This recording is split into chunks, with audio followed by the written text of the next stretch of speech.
Hey Dan, are you there? I'm really, really sorry, but I completely forgot that we were having a retirement party for someone in my office. So, I just don't think that I'm going to be able to go over to your place today. Again, so sorry about this. It's okay, I understand. This is kind of a work thing, and we agreed to put work first until we got married. I know, but I really did want to try and be home just a bit earlier today. Would you mind making dinner though? You remember me telling you about how I was really craving salmon, right? Right. Yeah, I remember you saying that. You're not exactly the most subtle person when it comes to hinting at me what you want to eat. Well, maybe not, but you're just such a good chef, and I really do enjoy your cooking. You're never ever allowed to tell her this, but I think that you might even cook better than my mom. Well, I don't know about that. I think that your mom is a pretty good chef, if I do say so myself. I'm not trying to say that she's a bad chef or anything like that at all. I'm just saying that I think you are a cut above so many other people when it comes to what you make in the kitchen. At this point, I don't think I'll ever be able to enjoy anyone else's cooking again. I see.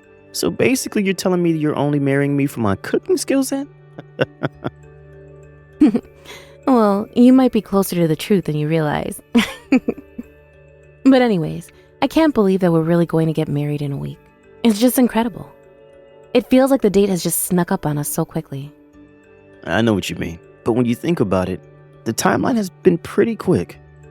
I mean, I only proposed to you about 3 months ago, but still, it does feel like so much has happened in that time. I know exactly what you mean. But now that we're only a week away, I guess it's just starting to feel really real to me. And to think that you and I are going to the courthouse tomorrow to have our civil service done. And then we can actually officially move in together. This really is starting to feel real. You're right. And that's what I'm saying, right? I'll finally be able to move out of my parents' house and live with you. And that means that I finally won't have to listen to my parents telling me what to do all the time. Did you know that my mom still tells me to clean my room? But you're always just so kind and sweet, and you don't mind cleaning up for me when I visit your place. So basically you're now saying that you're marrying me because I cook and clean. I guess I'm more of a catch than I realized. And I guess it's my job to just stand there and look pretty, right? I think you do much more than that, Casey. Although, since we're talking about this, I did see an article the other day talking about how so many divorces come from one partner putting all the work on the other. Dan, stop it right there. We cannot be talking about divorce when we are a week away from getting married. But I guess maybe you're not so good at hunting things yourself. If you want me to do more around the house when I move in, I will. Thank you. I do appreciate you saying that. I just want to make sure that we're on the same page before we live together. I know, and I promise that I will try my best. But I think it might also take some time for me to adjust, you know? That's okay. You know I'm a patient guy. And if there's anything you need me to show you how to do, I'm more than happy to. Aw, thank you so much for that, Dan. I really do appreciate it. Anyways, we're having this retirement party at some restaurant, so I gotta go right now. I'll talk to you later, though. Sounds good to me. Try not to drink too much to get home safe, okay? No problem. If I'm out too late, I'll just go to my parents' house, though. So maybe save the salmon for another night. But I think I'll be okay since I'm really trying to watch my figure before we get married. Well, you just take care of yourself, okay? And please text me when you get back home, even if it's really late, okay? I've just been hearing a lot of scary things on the news lately. Well, I don't think I'm going to do any after party, as there is one. I should probably be back to my parents' house by midnight or something. I know, but I'm still going to worry about you, you know? Would you want me to meet you at the restaurant and drive you home when you're done? No. I could never ask you to do something like that for me. Besides, I'm sure that you're already tired from being at work all day, and my parents' house is the opposite direction from yours. I'll just get an Uber or something like that, and I'll be fine, I promise. Well, okay then, if that's the way you want to do things. Just please do send me a message when you get back home. I'll make sure and do that. And you try not to worry about so many things all the time. Because if I come home late, I am already going to be hearing it from my mom, so you don't have to scold me. Anyways, I'm going to get going now. Bye. Hey Dan, are you there? I am so sorry for not getting back to you last night after I got home. Do you have any idea how worried I was? What happened? Why didn't you message me? I thought you said you weren't going to be out that late. I stayed up half the night waiting for your message, Casey. I know, and I really am sorry. I guess it has just been a while since I had that much to drink is all.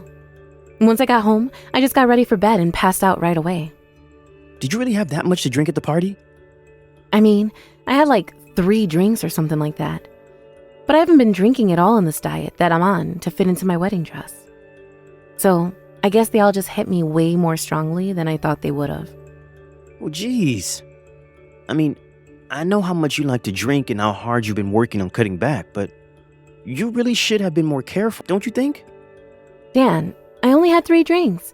I just didn't think that the little would get me so drunk. But I promise that I'll take more care from here on out.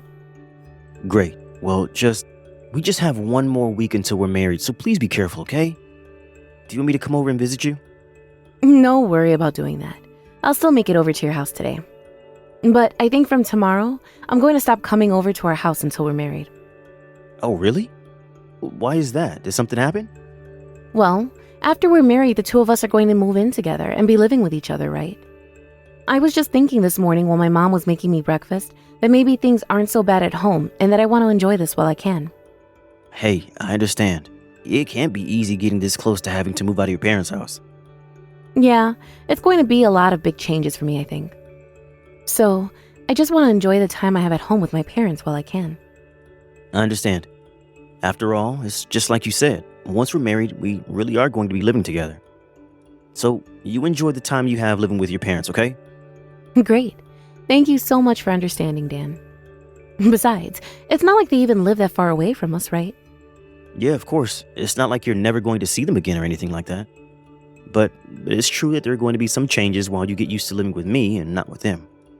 Yeah, you're right about that. I just hope that everything goes well for the 2 of us. I'm sure it will. But it's understandable to be getting so emotional when we're close to getting married now. I know. I feel like every little thing has been getting me so emotional lately, and I just don't even know what to do with myself. I'm sorry. I know it's a really emotional time, and I didn't mean to upset you. It's just that, well, I thought I was going to get to see you a bit more before the wedding is all. Although I did go out and buy some salmon to cook for you for dinner tonight. You did? You mean it? Oh, that's just perfect. Thank you so much. Well, don't worry. Now I'm definitely coming over tonight. Hey, Casey, have you still not made it to the wedding yet? But your parents are here and we're all waiting for you. Where are you? Please get back to me when you see these messages. We're really worried about you. Dan, are you there? I'm really, really sorry. It's all my fault that the wedding fell apart and we didn't even get married. And I just couldn't even stand to face you in person. Casey, you know that I'm not mad at you. You were in an accident. I mean, you could have been killed. I'm just happy that you're still alive. But I can't walk anymore. I'm going to have to live in a wheelchair for the rest of my life. And my friend who was driving me around still hasn't even woken up. She was driving us to the wedding, and that's when the accident happened. This is all my fault. But your leg's okay? Yeah, everything else is just fine. I don't have any other injuries or anything like that. The doctors say that I'm stable, and there's no risk to my health or anything like that. I see. Well, I guess that's good at least. But do you think you'll be able to come and visit me at the hospital? Visiting hours are going to be until 8 tonight. Casey, I'm really sorry, but I'm just too busy. Now that the wedding is canceled, I just have a lot of phone calls to make and people that I need to talk to. I mean, there were a lot of people who came all the way here just to see us get married, you know? So I just have to talk to them, thank them for coming, and explain what happened and all of that. Not to mention that I guess I should cancel the movers that we ordered as well. This really is all my fault. I knew it. I'm sorry, Dan. This isn't what I wanted to happen. You really don't need to apologize for anything. I mean, if anything, you're the biggest victim of this whole thing. I know, but Well, I thought that we were going to be married by now. The accident was on the day we were supposed to have our civil ceremony, and now we're not going to have our real ceremony. I know, but there's just really nothing to do about it now. I'm so sorry that you have to do all this by yourself. I wish there was some way that I could help you in this state, but right now the only thing I want is to see you. It's okay, I understand. And I really want to see you too. Do you think you'll be able to come and see me tomorrow? Yeah, that should be fine, Casey. Thank you so much, Dan. I was really worried that you were going to leave me over this. You mean because you weren't able to have our wedding how we planned it? Yeah, and because I'm going to be in a wheelchair for the rest of my life. Well, I guess that just goes to show that you never really know what can happen. One day you're healthy and fine, and then an accident like this happens and takes it all away. But I would never leave you just because you're going to be in a wheelchair. I hope you know that I'm not that kind of person.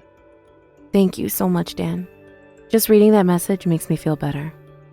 Anyways, I'm sorry for reaching out to you while you're so busy. I'll see you tomorrow. Hey, Casey, are you there? I have to talk to you. Dan, why have you been ignoring all my messages I've been sending you? You're making me really nervous. Is everything okay? Yeah, I'm sorry. I know that I haven't been able to make it over there to see you. But why not? What's going on, Dan? Well, the thing is that when you woke up from the accident, you said that you didn't want any visitors, right? I know, but that was because I woke up in the hospital and I was just trying to piece together what happened. I guess I didn't want to feel like I was letting people down, so I didn't want to see them. I know what you mean. I was really nervous and needed some time too, but I've come to a decision. What do you mean by that? Well, I don't think that we should get married. I just don't think I'm going to be able to live with you, and so I don't think that you and I should be getting married. But why? I don't understand what happened. What made you change your mind? Because I just know now that I'm never ever going to be able to be happy living with you, Casey. But is this because I'm never going to be able to walk again? No, it isn't because of that. You're lying to me. I know that it's because of that. You think that I'm just going to be dead weight hanging around your neck for the rest of your life, don't you? All I asked was that you come and visit me in the hospital, and you just leave me like this? How could you do this to me? I thought that you were different. Dan, I thought I could trust you. Well, I feel the exact same way. In fact, I'm glad this accident happened so that I found out the truth before our wedding. Truth? What on earth are you talking about? Why would you even say something like that to me? Don't you realize that I'm going to be paralyzed from the waist down for the rest of my life? How could you say that to me after all I've been through? Don't you think that I've suffered enough already? I think that you brought all of this suffering on yourself. So you're really going to try and tell me that this is all my fault then? Well, you've been telling everyone that you were just on your way over to the wedding when you got into the accident, and that's all that happened, right? But the truth is just a little different, isn't it? You weren't on your way to the wedding. You were trying to run away with your secret lover. You were trying to drive as far away from our wedding as you could before you got hit by the car. Dan, what are you talking about? You can't actually be serious about this, right? But I suppose the man you were with still hasn't woken up yet, has he? Maybe you were hoping that he never would and that no one would figure this out. Of course not. He's just an old coworker of mine, but of course I hope that he gets up. I mean, it was actually his retirement party that I was going to. It isn't like he's old or anything. He just did a lot for the company in the short time that he was here. But you don't actually think I'd cheat on you with him, do you? Or that I would try to run away from our own marriage just to be with him, right? You told me that you were having a really special friend drive you over to the wedding, remember? Of course I remember telling you that. And I wasn't lying to you about it either, I swear. So, was this guy your special friend? The one that you were going to run away with? Is this what you meant by this? I finally get it. I see what's going on here. You found out that I have a close male friend, and now you're trying to make me feel like I'm the bad guy here because you're jealous. You're just so horrible. I didn't think you were capable of being so cruel. I mean, what kind of way is this to treat someone who just found out they'll never be able to walk again? And you really think that just because something happened to your legs that it excuses every other horrible thing you've done? Do you think that this makes you some kind of hero now that you're in a wheelchair for trying to run away with some other guy? I can't believe this. I can't believe that you actually said that to me just now. Why are you attacking me when I'm the victim? Why are you trying to make yourself out to be the victim here when you're not? If you're a victim of anything, you're a victim of your own horrible decisions. When I heard that you were in an accident, I was just terrified. I didn't care at all about the wedding. But then, why are you putting me through this? Because then I had proof that you were cheating on me. It was his coworker's parents, the one that you were cheating on me with. They came to me and gave me his journal. His journal? But why would they give you something like that of his? Because in it was written all the little details about your affair, the time that you had met up and where. Not to mention your name written with a big heart around it. Well, I mean, that's not my fault if this guy was secretly obsessed with me and I had no idea. Well, that's the other thing. I actually called your work the day after the goodbye party. I asked if they had heard from you after the party. Except your coworker told me that there was no retirement party at all. They had no idea what you were talking about. So you even called my work just to see if I was okay? That's right. I called and I was so worried about you. I was broken up with grief until I found out that you were never faithful to me to begin with. You know, his parents even showed me his phone. So if you still think you can try and trick me by saying that he's just obsessed with you, don't bother. There was so many texts between you and him. The plan to run away was spelled out so clearly that it didn't leave a doubt in my mind at all. Including the part where you told this guy that you didn't even want to marry me. You said that if you were going to get out of this, that you'd have no choice but to run away with him. Please, you don't understand. It isn't what it looks like, I swear to you. Yeah, I'm sure that nothing about you was quite what I thought it was actually. But at least you both got what was coming to you with this accident. Please, Dan.